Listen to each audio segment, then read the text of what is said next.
días, ¿cómo están en esta hermosa mañana? Domingo 6 de marzo, hoy es domingo, hoy es día de reunirnos como la familia de Dios. Si usted está en Acapulco, no tiene iglesia, le invito a que venga a Península Viva, una iglesia cristiana en donde usted puede conocer más de Dios y de su amor por nosotros. Estamos en punto de las 11 de la mañana, a un costado del Hotel Las Hamacas en el centro de Acapulco. Si usted por alguna razón no puede asistir presencialmente, puede vernos, puede conectarse con nosotros en nuestra transmisión en vivo, en Facebook, en YouTube a las 11 de la mañana. El tema de hoy, seguimos con nuestra serie Jesús no es como lo pintan, y hoy el Señor Jesús nos narra una historia para hablarnos de qué cree. Nos va a hablar del cielo y nos va a hablar del infierno. Un tema escalofriante, pero muy interesante que nos da el Señor Jesucristo.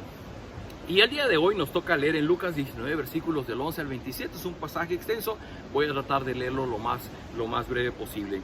Dice, después de que Jesús veíamos el día de ayer, terminó su plática con Zaqueo y le dijo: yo, el Hijo del Hombre, vine a buscar y salvar lo que se había perdido.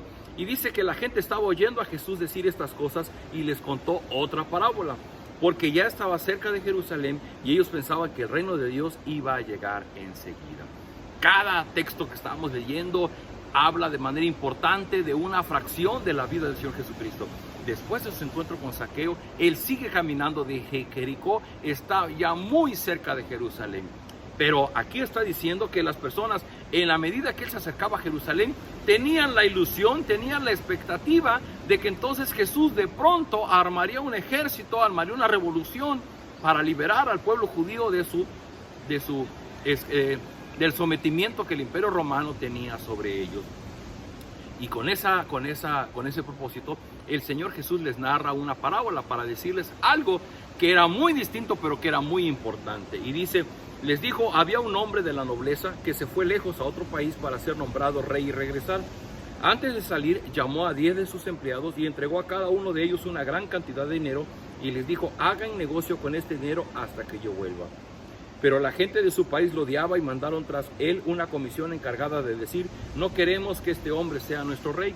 Pero él fue nombrado rey y regresó a su país. Cuando llegó, mandó traer a los empleados a quienes había entregado el dinero para saber cuánto había ganado cada uno. Dicen los historiadores que probablemente Jesús hizo una historia real para convertirlo en parábola.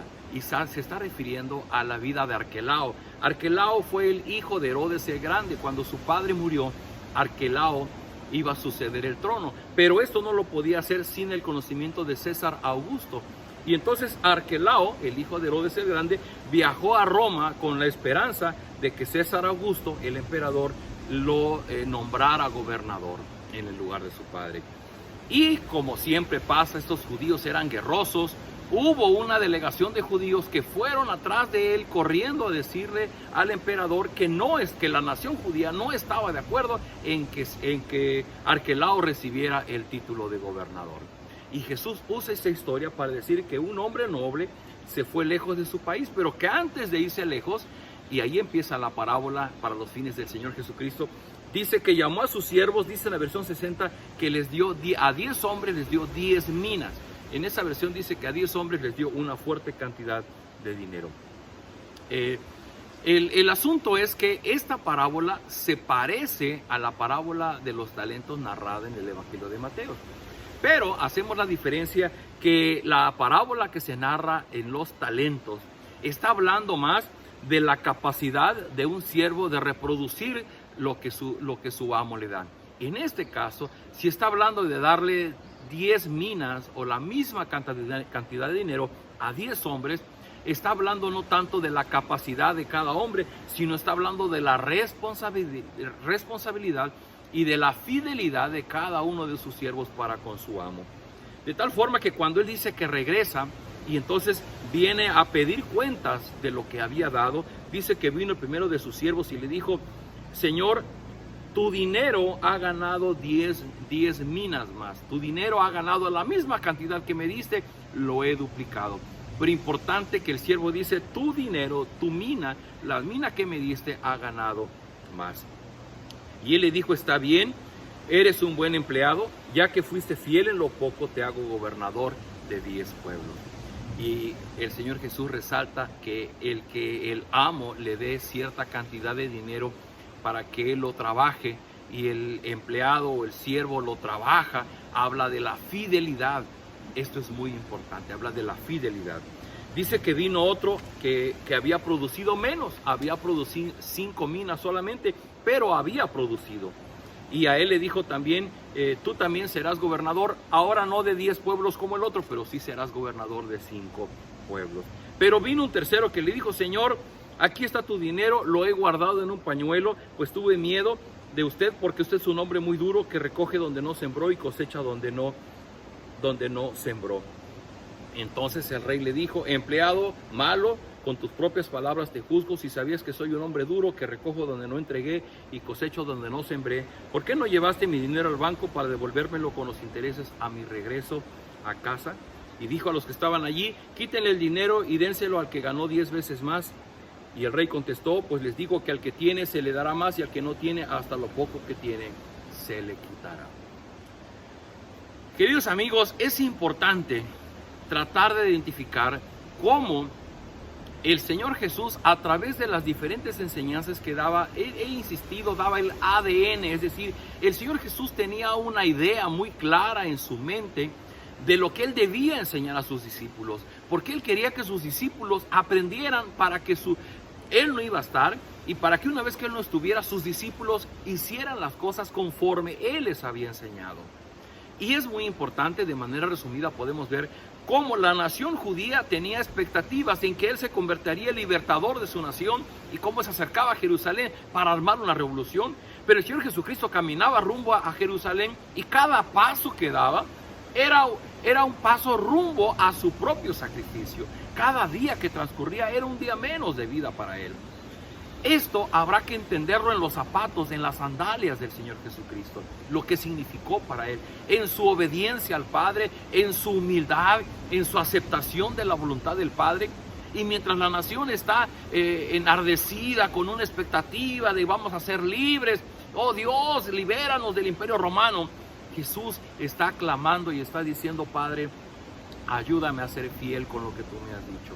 Y con esa intención narra esta parábola, diciendo, es que espérenme, esto es como un rey que se va a otro pueblo, pero antes de irse deja a sus siervos y les encarga una tarea. Y el rey se va, pero cuando el rey regresa les pide cuentas, le dice, a ver, ¿qué hiciste con lo que yo te di?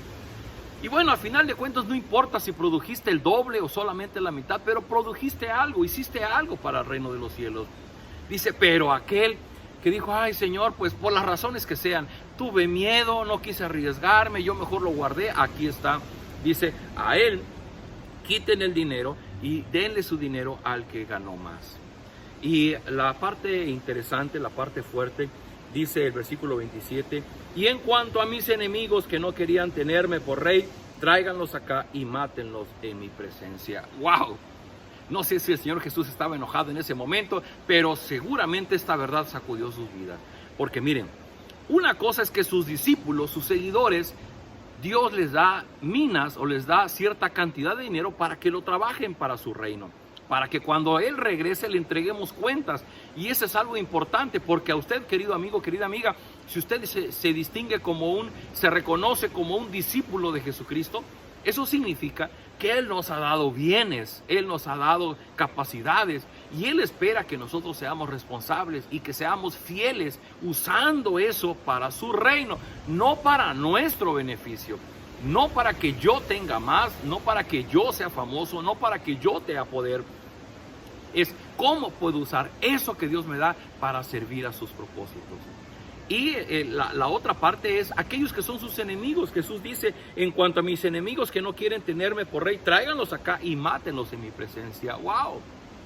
¿Quiénes eran considerados sus enemigos? Inclusive eran los mismos judíos, pero que no le reconocían como el Hijo de Dios, no le reconocían como Dios mismo, y no estaban dispuestos a obedecerlo, no estaban dispuestos a someterse a Él.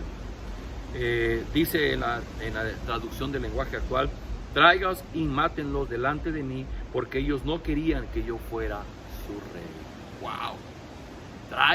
Tráiganlos y mátenlos, porque ellos no querían que yo fuera su rey. ¡Oh! El día de ayer hablábamos de quienes están lejos y quienes están cerca, quienes están conectados y quienes están desconectados de Dios. Y ahí te va otro punto. ¿Cómo puedo saber si estoy conectado, desconectado, si estoy cerca o estoy lejos? ¿Es Jesús tu rey? ¿Es Jesús tu rey? Pero cuando hablamos de que Jesús es el rey, Jesús es el soberano que manda en el universo, pero principalmente que manda en tu vida. ¿Vives tú buscando hacer lo que Jesús quiere para ti? ¿O vives diciendo que crees en Cristo, pero sigues viviendo conforme tú quieres hacer las cosas? ¿Qué evidencia hay en tu vida que estás obedeciendo a Dios? Y para eso, cristianos, el asistir al templo el domingo no es la única evidencia. La semana tiene 7 días y tendríamos que mostrar cómo en los 6 días restantes estamos obedeciendo a Jesús como nuestro Rey. Queridos amigos, termino este devocional con las palabras del Señor Jesucristo.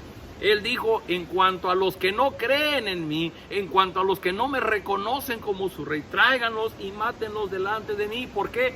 Porque no quieren que yo sea su Rey. No quisiera que suene esto como amenaza, pero es una verdad que el Señor Jesús declara. Y yo te pregunto hoy, ¿es Jesús tu Rey? Acompáñame a orar. Bendito Padre, gracias por tu amor, por tu bondad, gracias por la manera que te manifiestas en nuestra vida. Y ahora, Señor, a través de las enseñanzas del Señor Jesús, tú nos muestras de qué manera tú quieres ser el Rey de nuestra vida. Cómo quieres que nos supeditemos a tu voluntad, cómo quieres que nos dispongamos a obedecerte. Y eso marca la diferencia en lo que creemos respecto de ti. Te ruego, Padre, que tu Espíritu ilumine el corazón de las personas que escuchan este video y que pueda resultar claro para sus vidas y que pueda servirles para recibir de tu bendición, de tu palabra, y sus vidas sean transformadas. Quédate con nosotros. Gracias por este día domingo, porque un poco más tarde podremos reunirnos con tu familia para alabarte, para bendecirte, para escuchar tu palabra y aprender de ella. Te damos las gracias en el nombre del Señor Jesús. Amén. Queridos amigos, hay que apurarse. Un abrazo de su Iglesia Península Viva. Nos vemos a las 11 de la mañana.